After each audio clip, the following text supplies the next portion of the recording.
기도하겠습니다. 하나님 아버지, 너무나 감사합니다. 오늘도 저희의 찬양을 받아주시고 영광 받아주시오니 하나님 감사합니다. 이제는 그 찬양에 합당한 삶을 살아갈 수 있도록 성령님 저희 안에서 역사하여 주시옵소서. 이 시간 말씀 주십니다. 살아계신 주님의 음성을 듣는 가장 귀중하고 복된 시간 되게 하여 주시옵소서.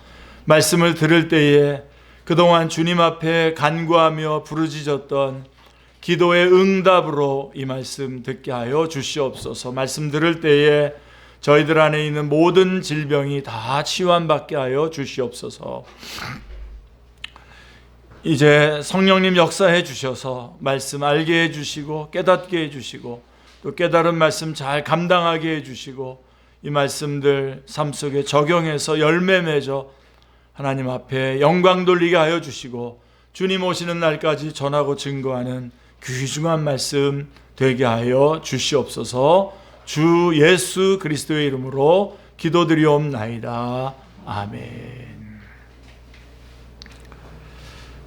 여러분들이 시편 말씀을 많이 사모하고 열심히 읽는 줄 알고 있습니다. 이 시편은 영혼의 해부도입니다. 영혼의 해부도. 우리의 영혼이 직면하고 있는 그 불안과 초조함, 또 좌절과 두려움, 또 시기와 질투, 분노와 원망, 불신과 절망 등이 잘 적나라하게 이 시편 안에 다 드러나 있습니다. 그래서 하나님과 이 시인들과의 만남은 그런 낭만적인 만남이 아니었습니다. 아주 적나라한 삶의 질곡 가운데에서의 만남이었습니다. 어떤 절정적인 그런 어떤 결정을 내려야 되는 그런 가운데의 만남들이었습니다. 자, 그런데 그들의 이 적나라한 삶의 질곡은 하나님을 만남으로써 한결같이 시와 노래로 승화된 것을 볼 수가 있습니다. 그래서 시편 23편은 그 중에서도 가장 대표적인 시라고 할 수가 있습니다. 우리 다 암송하잖아요, 거의. 그죠? 성경 말씀이 다 좋지만, 다 귀중하고 다 좋지만 시편 23편의 말씀은 언제 읽어도 은혜가 되고 힘이 됩니다. 그렇죠? 1절 말씀을 보세요. 여호와는 나의 목자시니 내게 부족함이 없으리로다. 한번 정말 여러분 조용히 눈을 감고 좀 음미하면서 한번 고백해 보시기 바랍니다. 여호와는 나의 목자시니 내게 부족함이 없으리로다. 말할 수 없는 평안함이 밀려오는 것을 느낄 수 있습니다. 여러분 여기 오기 전까지 여러분들 안에 이 평안함이 필요하셨던 분들, 하나님 앞에서 참 평안을 누려야 될 사람들, 이 시간 이 말씀을 통해서 참 평안을 누리시길 바랍니다. 여호와는 나의 목자시니 내게 부족함이 없으리로다. 특별히 힘들고 막막할 때 이 1절의 고백만 해도 하나님의 은혜가 새로워지는 것을 느낄 수 있습니다. 지치고 힘들 때, 문제가 잘 풀리지 않을 때 이 고백을 하면, 그래, 하나님이 나의 목자이시지, 하나님이 나를 인도하시는 목자이시지 라고 하면서 힘든 마음을 내려놓을 수 있습니다. 여호와 하나님이 나의 목자라고 하는 이 고백은, 근데 여러분 우리 하나 더 생각해야 될 것은, 여호와 하나님이 나의 목자라고 하는 고백은 다윗 개인의 고백이기도 하지만 이것은 이스라엘 역사 속에서 경험된 하나님의 백성들의 공통된 고백이기도 합니다. 하나님께서는 모세를 통해서 이스라엘을 애굽의 종살이에서 해방시키셨고 그들의 목자가 되셨습니다. 그런데 하나님께서 출애굽한 이스라엘을 인도한 곳은 적과 꿀이 흐르는 땅이 아니라 광야였습니다. 그들을 기다리고 있었던 현실은 광야였습니다. 광야의 삶이었습니다. 자, 여러분, 광야는 어떤 곳입니까? 광야. 항상 먹을 것, 마실 것 때문에 고심해야 되는 땅입니다. 때마다 광야에 사는 원주민들의 습격의 위험에 떨어야 했습니다. 예. 그 원주민들은 여기 지나가는 사람들 거 뺏어서 사는 사람들 아닙니까? 예. 항상 그 위험에 떨어야 했고요. 낮에는 살인적인 열기를 견뎌야 했고 밤에는 차가운 한기에 몸서리쳐야 했습니다. 또 광야에 사는 그 맹독을 가진 그 곤충이나 짐승들도 무시할 수 없었습니다. 여러분 이런 생활을 40년간 했어요. 예. 한번 생각해 보십시오. 이런 생활이 40년 동안 이어졌습니다. 그들은 이런 고통스러운 생활 때문에 늘 불평하고 원망했습니다. 신명기, 창세기, 출애굽기, 레위기, 민수기, 신명기는 출애굽한 이스라엘이 40년의 광야 생활을 마감하고 약속의 땅에 들어가기 전에 모압 평지에서 하나님께서 시내산에서 모세에게 주신 율법을 다시 새롭게 배우는 내용을 담고 있습니다. 그래서 그게 다시 신자입니다. 신명기 할 때 다시 신자, 신명기. 다시 율법을 가르쳐 주는 거예요. 광야에서 불순종했던 출애굽 1세대는 전부 죽었고 이제 광야에서 태어나서 성장한 2세대가 가나안 땅 진입을 앞두고 지금 모압 평지에 모여 있는데 모세가 여기에서 설교를 합니다. 세 편의 설교가 합쳐져 있는 게 신명기서인데 그 중에 우리 첫 번째 설교 부분에 보면 신명기 2장 7절에 그래서 모세는 여기서 다시 율법을 가르쳐야 되는데 신명기 2장 7절에서 하나님은 그들의 광야의 삶을 이렇게 정리해 주셨습니다. 신명기 2장 7절 말씀에 보시면 내 하나님 여호와께서 내가 하는 모든 일에 내게 복을 주시고 내가 이 큰 광야에 두루 다님을 알고 내 하나님 여호와께서 이 40년 동안을 너와 함께 하셨으므로 내게 부족함이 없었느니라 하시기로 라고 말씀하고 있습니다. 예. 참 놀라운 말씀입니다, 여러분. 예.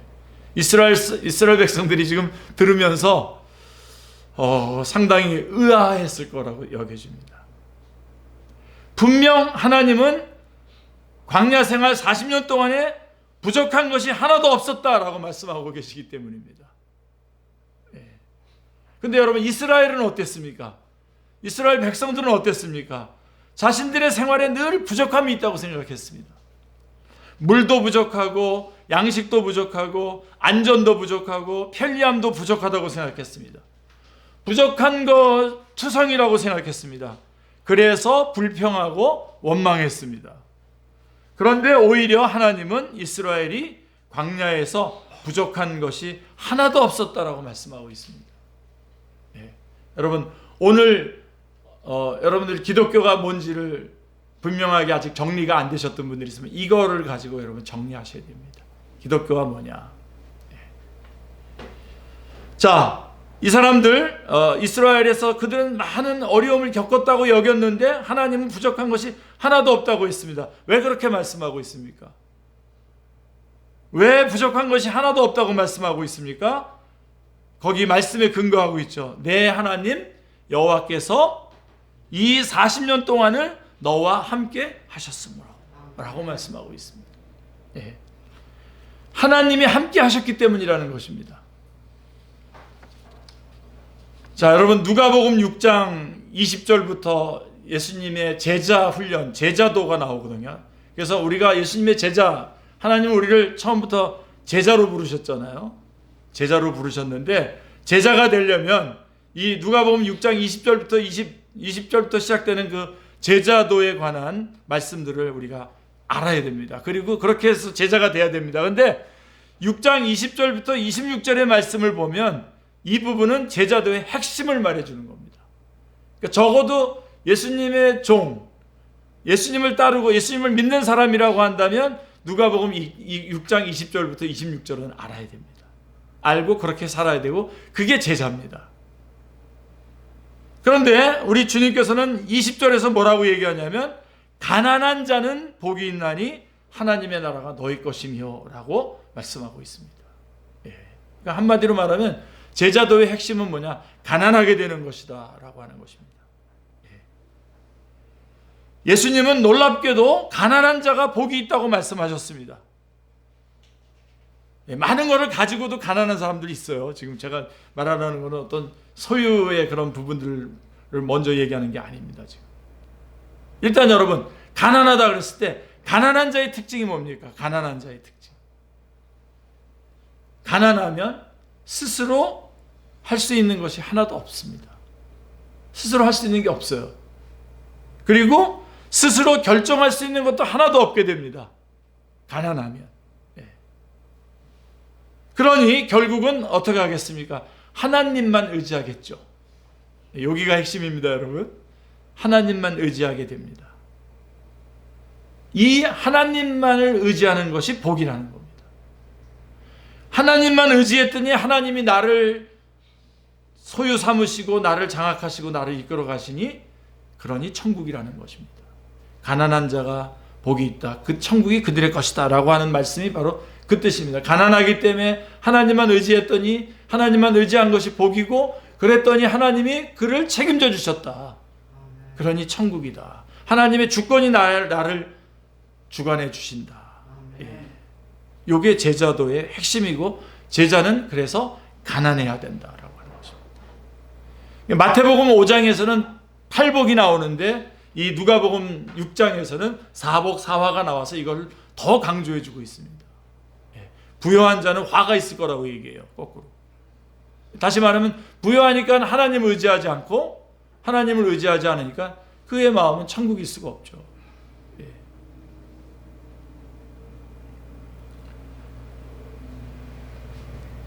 하나님만 의지하는 것이 복이다라고 하는 것. 그래서 가난한 자가 복이 있다는 겁니다. 하나님만 의지했더니 어느새 하나님께서 나를 장악하시고 나의 인도자가 되어주십니다. 공급자가 되어주십니다. 나의 보호자가 되어주십니다.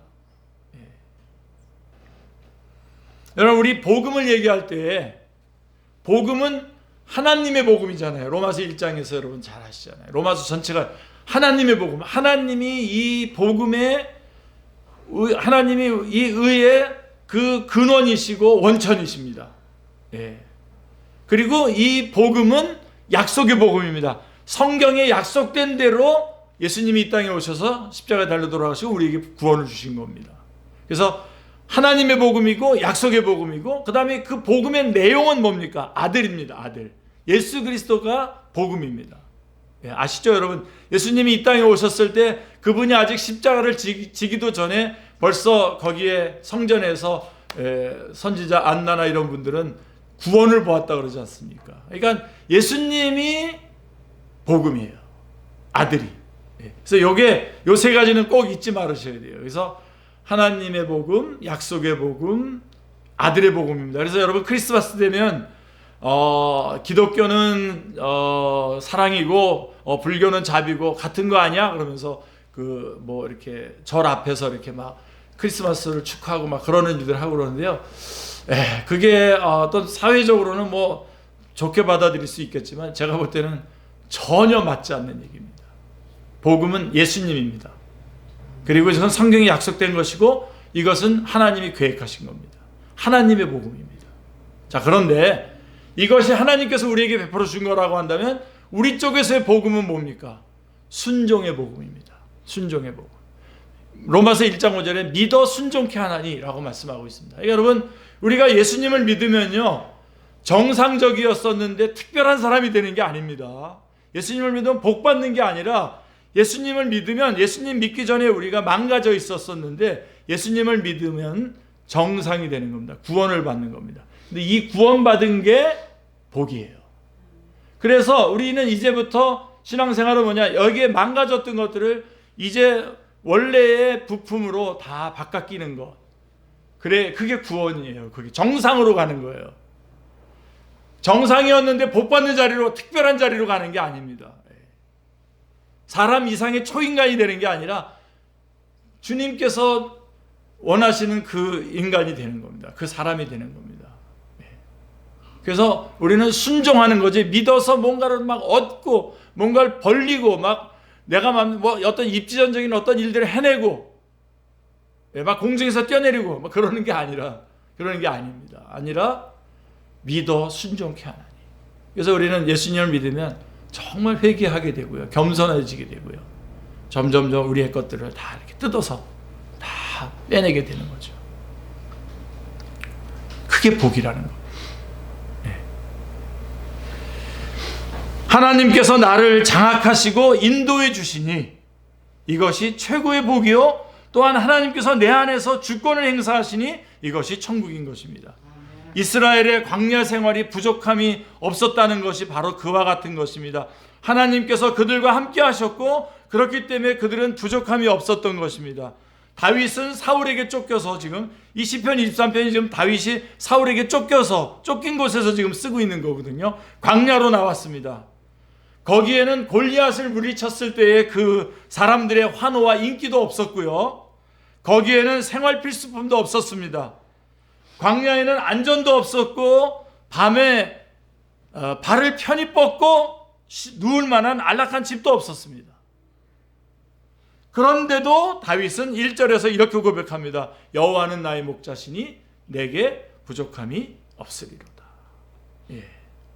이 고백은 우리의 사고와 안목이 완전히 전환되어야 할 것을 요구하고 있습니다. 예. 전복돼야 됩니다. 예. 태훈 형제님이 전복 익숙하지 않을 것 같은데요. 전복. 예, 완전 뒤집어져서 엎어지는 거예요. 완전. 예. 그래서 오늘 여러분 다시 한번 완전히 이미 우리 축제교 성도님들 많이 이렇게 말씀을 들었기 때문에 전환하고 있지만 다시 한번 여러분 정확하게 전환하시길 바랍니다. 예. 이게 기독교입니다. 기독교는 번영이 아닙니다. 요즘에 아주 온 세계가 다 미쳐 돌아가고 있습니다. 번영. 유서 스플렌드리 처치. 성도들의 필요에 맞는 교회로 바뀌어가고 있어요. 하나님의 말씀이 전해져야 되는데 사람들이 원하는 말씀이 원하는 게 뭔지를 앙케이트 조사해서 그거를 말해주는 게 교회가 돼버렸어요.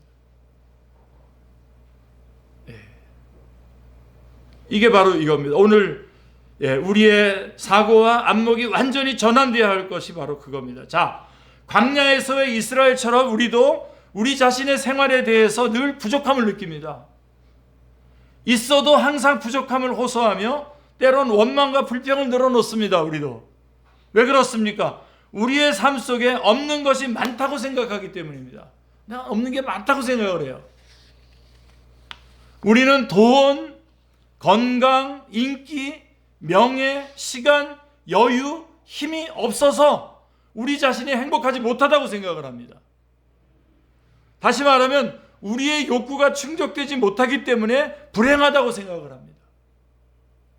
그런데 하나님께서는, 그리고 오늘 시편의 기자 다윗은 전혀 다르게 생각했습니다. 그리고 우리도 전혀 다르게 생각해야 됩니다. 우리의 행복의 기준, 만족의 기준은 우리의 삶 속에 하나님이 함께 하시느냐, 그렇지 않느냐에 달려있는 것입니다. 하나님이 함께 하신다면 비록 사람들의 눈으로 보기에 광야 같은 삶이라도 거기에는 부족함이 없는 것입니다. 반대로 하나님이 함께 계시지 않는다면 비록 궁궐에서의 삶이라도 라고 할지라도 한없이 부족하고 모자란 삶인 것입니다. 우리의 진정한 행복과 만족은 하나님께서 우리와 함께 하시느냐 그렇지 않느냐에 달려있지, 푸짐하고 기름진 음식과 안락한 잠자리에 달려있는 것이 아니다라고 하는 말씀입니다. 요셉 여러분 아시죠? 요셉의 삶이 창세기 37장부터 쭉 마침 요셉이 그 37장부터 50장까지 주인공인 것처럼 요셉의 얘기가 쭉 나오는데요. 물론 그 부분도 우리 하나님께서 우리 주인공이시지만 요셉의 이야기가 쭉 나옵니다. 그의 인생은 계속 꼬여요. 요셉의 인생 꼬이는 거 여러분 읽어보시면 참 답답합니다. 막 안타깝습니다. 형들한테 팔려서 노예로 가잖아요. 노예로 팔려가서도 그 집에서 열심히 노예 일 열심히 했는데 또 누명을 받아가지고 감옥에 갇히잖아요. 그래서 감옥에 갇혔어도 또 꿈의梦도 잘 해줬는데 그 꿈의 명을 받은 사람이 기억을 하지 못해요, 이분을. 그러다가 나중에 이제 바로 왕이 꾼 꿈을 이제 해석해 주면서 이렇게 바뀌는데요. 계속 꼬입니다. 그런데 여러분 성경 읽어보셨어요? 창세기에 보면, 창세기 39장 2절 등에 보면 성경은 여호와께서 요셉과 함께 하심으로 그가 형통한 자가 되어 라고 계속 말하고 있어요. 요셉은 꼬이는데 성경은 뭐라고 얘기하냐면 그게 형통하다는 겁니다. 그게 형통하다는 거예요. 그러니까 여러분, 형통이란 무엇입니까? 성경에서 말하는 형통은 순풍에 돛단 듯이 내가 원하는 일이 착착착 풀려나가는 것을 말하지 않습니다. 성경이 말하는 형통이란 하나님께서 함께 하시는 일을 말합니다. 하나님이 개입한 사건, 이것이 형통입니다. 하나님이 함께 하셔서 되어진 일이라면 그것이 어떤 결과를 가져왔든 형통인 것입니다. 뭐 좀 극단적으로 예를 든다면 하나님이 함께 하셨는데 내 사업이 망했어요. 기적입니다. 내 사업이 망했어요. 하나님이 함께 하셔서 형통인 겁니다.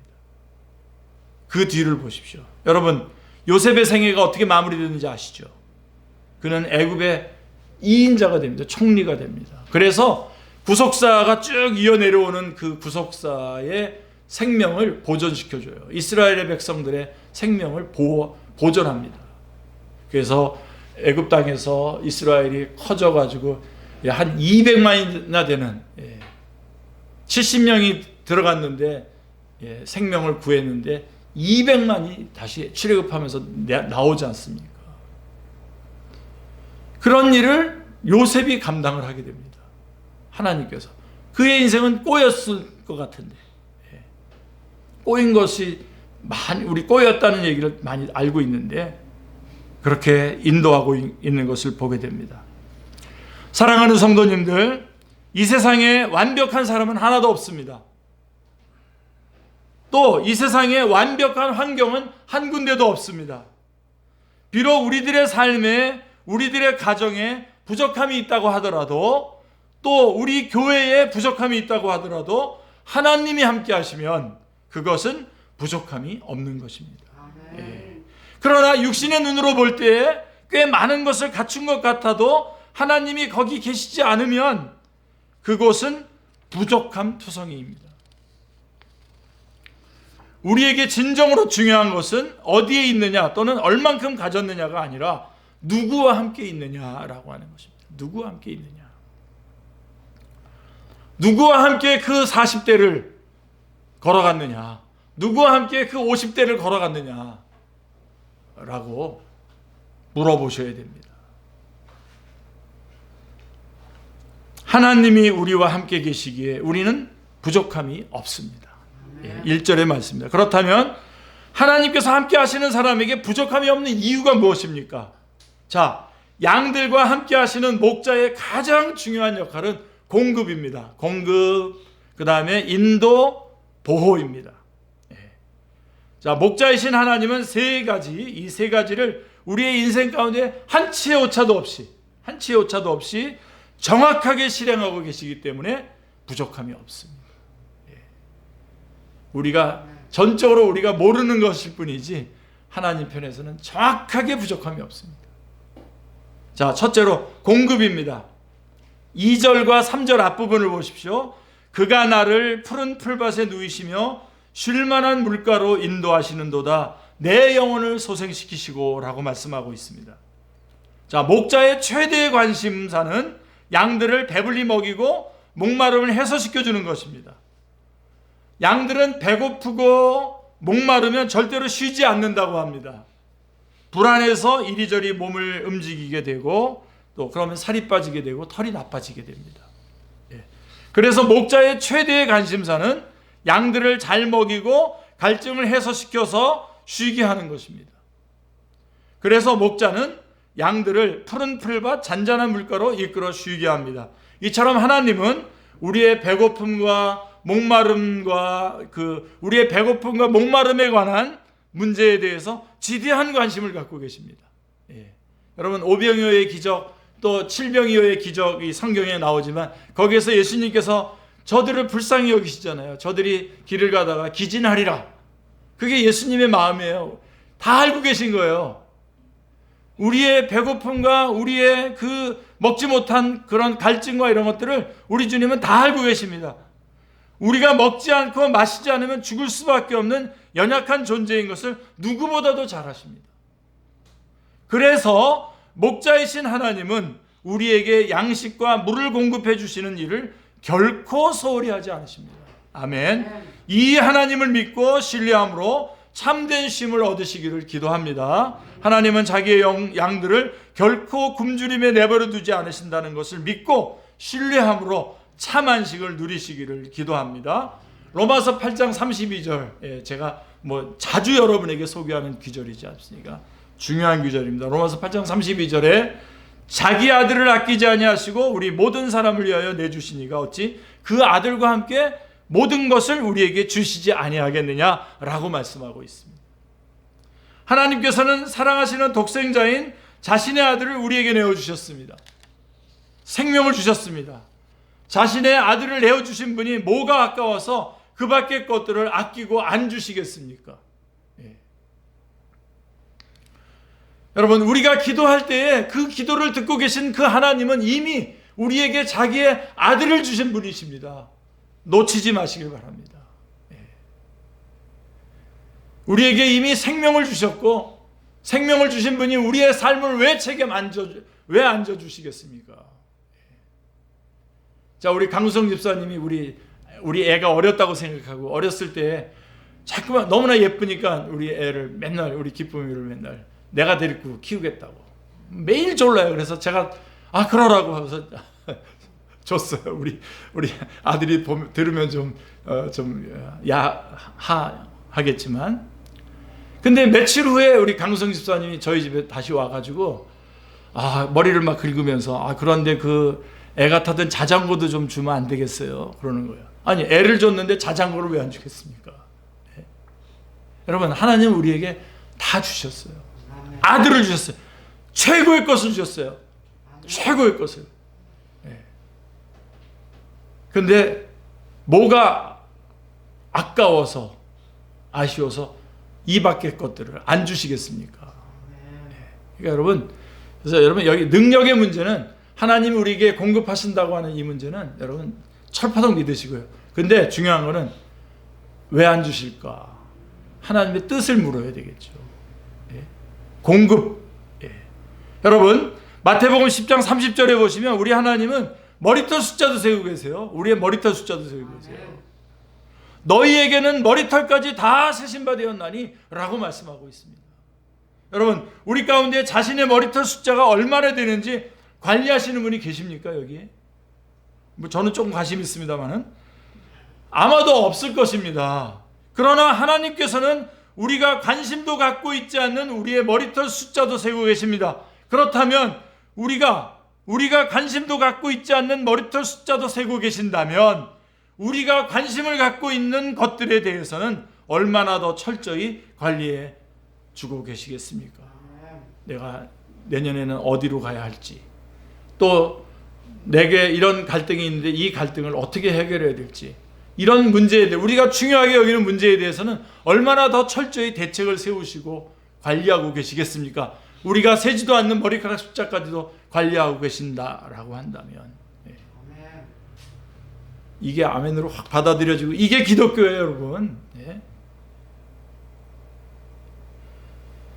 하나님께서 왜 그 필요에 따라서 공급하지 않겠습니까? 여러분, 마태복음 6장 25절로 34절 산상수훈의 아주 핵심되는 말씀인데요. 여러분, 이거 다 암송하시길 바랍니다. 마태복음 6장 25절부터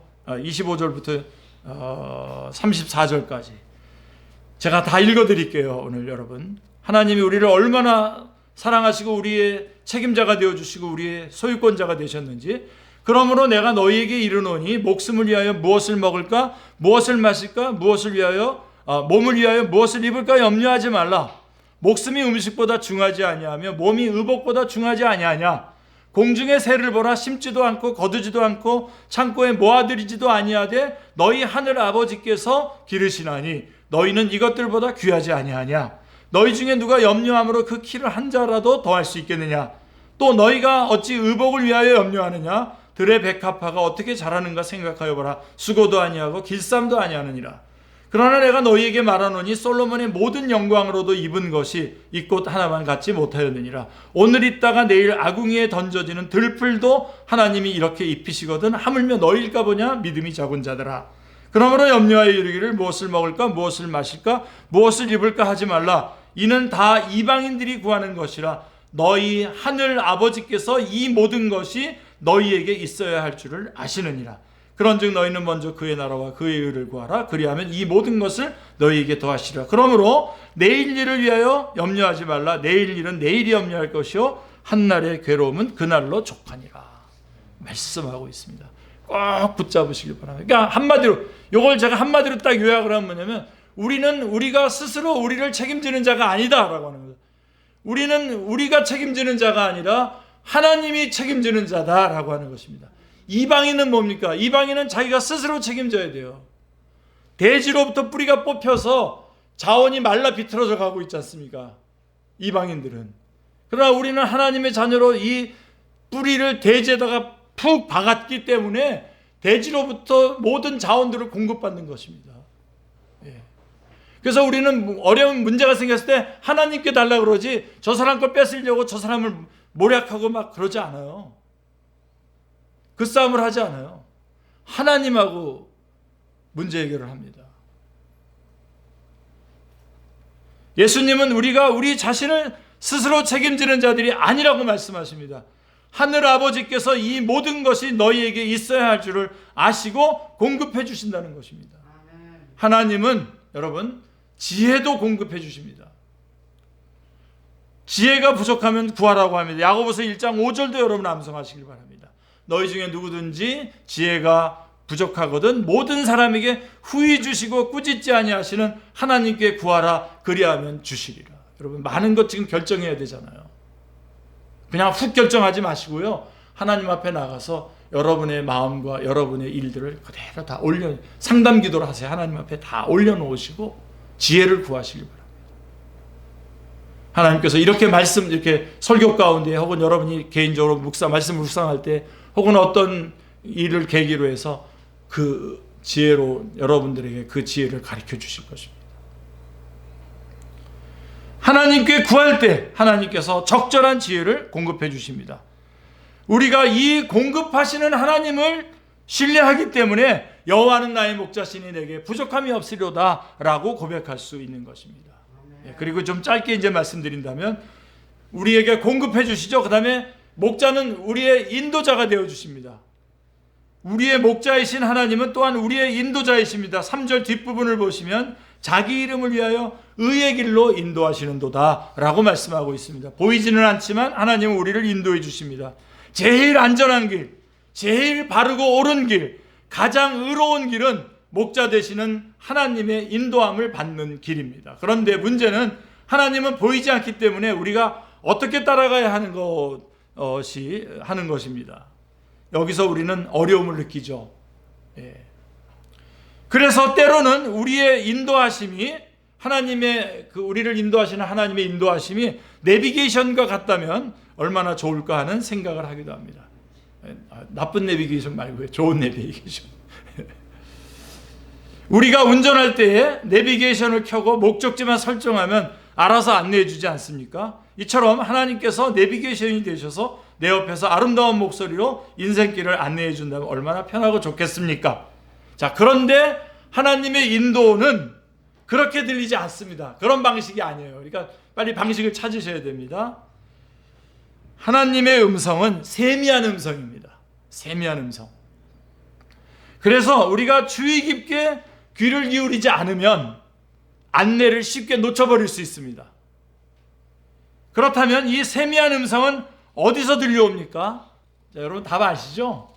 벌써 힌트가 있잖아요. 거기에 주께서 우리를 의의 길로 인도하시는도다. 의의 길로 인도하시는도다. 이 의라고 하는 말, 의의 길, 구체적으로 구약 백성에게 토라의 길입니다. 토라, 율법의 길, 말씀입니다. 그러니까 오늘 우리로 말하면 말씀, 성경 말씀입니다. 그러니까 우리에게는 하나님께서 가르쳐주신 성경 말씀을 가르치는데 하나님은 우리가 가야 할 길을 성경에 다 지시해 놓고 계십니다. 그러니 여러분, 우리가 얼마나 성경을 사모해야 됩니까? 예? 그러므로 우리가 성령님의 인도하심을 따라 성경 말씀을 잘 들으면 하나님의 인도하심을 받을 수가 있습니다. 여러분, 이 성경은 그 장본인이신 예수님이 성경이고요. 그것을 기록한 성경, 이게 기록된 성경, 이 말씀이 성경이고요. 해설된 성경, 이게 바로 설교가 해설된 성경입니다. 예수님, 성경책, 설교, 여기에서 여러분들이 하나님의 말씀을 세미하게 말씀해 주시는 말씀을 들으셔야 됩니다. 목사님을 따로 불러서 이렇게 물어보지 않으셔도 이렇게 말씀을 전체적으로 들을 때에 집단적으로 여러분들이 하나님의 말씀을, 내 갈 길을 하나님 앞에서 상담받는 것이고 하나님께서 말씀해 주고 계시는 것입니다. 그래서 여러분, 성경 말씀을 열심히 보셔야 됩니다. 다르게 보셔야 됩니다. 예. 어떤 뭐 이렇게 동영상 이런 것들 떠 있는 거 보니까 이단들도 많이 올렸더구만요. 예. 조심해서 잘 보셔야 됩니다. 제가 볼 때는 이기남 목사님 축제교회 설교 자주 들으시는 거 좋을 것 같습니다. 대원 행정님, 저 원래 이렇게 말 안 하는데 자, 하나님의 말씀의 가이드를 잘 따르는 사람이라면 누구든지 이렇게 고백할 수 있을 것입니다. 여호와는 나의 목자시니 내게 부족함이 없으려다. 자, 하나만 더 말씀드릴게요. 우리에게 공급해 주시죠. 그 다음에 인도해 주시죠. 그 다음에 우리를 보호해 주십니다. 저는 이게 오늘날에는 정말 이게 굉장히 더 우선적으로 중요하다고 여겨집니다. 많은 위험들이 있기 때문에 그렇습니다. 우리의 목자이신 하나님은 또한 우리의 보호자이십니다. 4절 말씀을 보십시오. 내가 사망의 음침한 골짜기로 다닐지라도 해를 두려워하지 않을 것은 주께서 나와 함께 하심이라. 주의 지팡이와 막대기가 나를 안위하시나이다. 예. 여러분, 우리 금요기도회 때도 우리 전사님 말씀하셨지만 우리가 음침한 골짜기로 다닙니다. 그쪽으로 우리를 아예 안 다니게 하시는 게 아니에요. 그 길을 갑니다. 그런 길을 우리도 같은 인생이기 때문에 걸어갑니다. 그렇지만 해를 두려워하지 않을 것은 주께서 나와 함께 하시며 주의 지팡이와 막대기가 나를 안위하시나이다. 목자 되신 하나님은 우리를 인도하시되 햇빛이 밝게 빛나는 대로로만 인도하시지는 않습니다. 때로는 음침한 죽음의 골짜기를 지나도록 하십니다.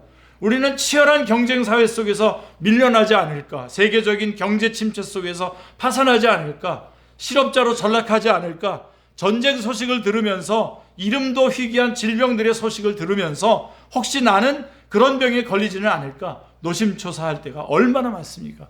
곳곳에 위험 덩어리입니다. 다 지뢰밭입니다. 실제로 그런 음침한 사망의 골짜기를 지금 걸어가고 있는 분도 계십니다. 지금 육체적으로도 그렇고 또 인간관계에 있어서도 혹은 재정적으로 그렇게 걸어가는 분들도 있습니다. 그러나 여러분, 우리의 확신은 무엇입니까? 주님께서 나와 함께 하셔서 든든하게 나를 보호해 주실 것이다.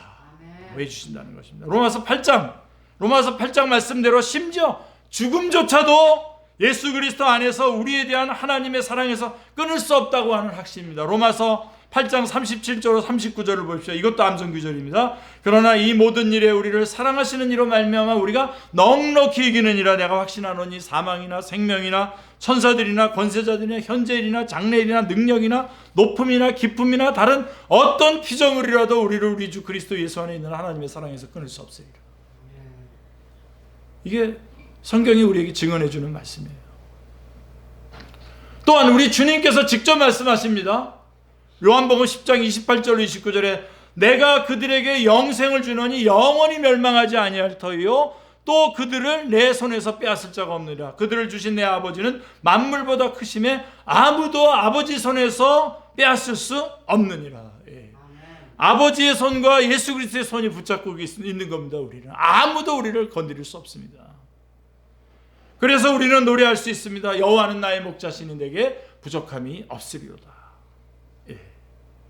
이렇게 사는 우리에게, 우리를 보호해 주시고 우리에게 공급해 주시고 우리를 인도해 주시는 그 주님과 함께 우리가 이렇게 사는 우리에게 목자이신 우리 주님은 영원한 천국의 잔치를 약속해 주셨습니다. 이 땅에서 주님의 인도하심을 받고 보호하심을 받고 공급하심을 받다가 우리는 어디로 가는 겁니까? 천국으로 가는 것입니다. 그게 5절의 증언입니다. 주께서 내 원수의 목전에서 내게 상을 차려주시고 기름으로 내 머리에 부으셨으니 내 잔이 넘치나이다. 이 잔치는 승리의 잔치요, 영광의 잔치요, 기쁨의 잔치입니다. 그러므로 우리는 이렇게 확신하며 고백합니다. 6절 말씀에 뭐라고 고백합니까? 내 평생의 선하심과 인자하심이 반드시 나를 따르리니 내가 여호와의 집에 영원히 살리로다. 아멘. 이게 그 광야에서 사울왕을 쫓기면서 고통당하는 다윗이 하는 고백입니다. 이게. 그는 지난날에 베풀어 주신 은혜를 알고 있었고요. 그 다음에 앞날의 소망을 가지고 있었어요. 그리고 지금은 하나님이 함께 하시다는 것을 믿었어요. 그렇기 때문에 이렇게 고백할 수가 있는 것입니다. 우리가 우리의 목자이신 하나님, 그분 외에 누구를 예배하며 섬기겠습니까?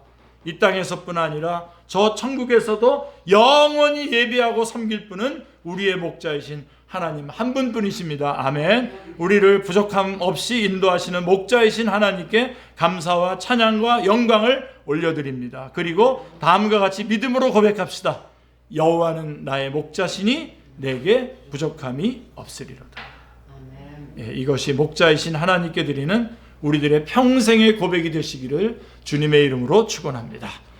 기도하겠습니다. 하나님 아버지, 너무나 감사합니다. 죄와 사망과 심판과 지옥의 길을 가고 있었던 저희들에게 찾아와 주셔서 저희들을 불러내시고 구원해 주셔서 하나님의 자녀 삼으시고 하나님의 양으로 저희들을 불러주시고 목자가 되셔서 저희들의 모든 것들을 공급해 주시고 인도해 주시고 또 보호해 주시니 하나님 감사합니다. 이렇게 주님께서 이 땅에서 저희들을 필요를 채워주시고 또 위험에서 보호해 주시고 갈 길을 인도해 주시고 이제 끝에는 저희들을 천국으로 인도하셔서 하나님 내 잔이 넘치나이다 고백하는 저희들의 복된 생 하나님 매일매일 살아갈 수 있게 하여 주시옵소서. 감사드리오며 주 예수 그리스도의 이름으로 기도드리옵나이다. 아멘.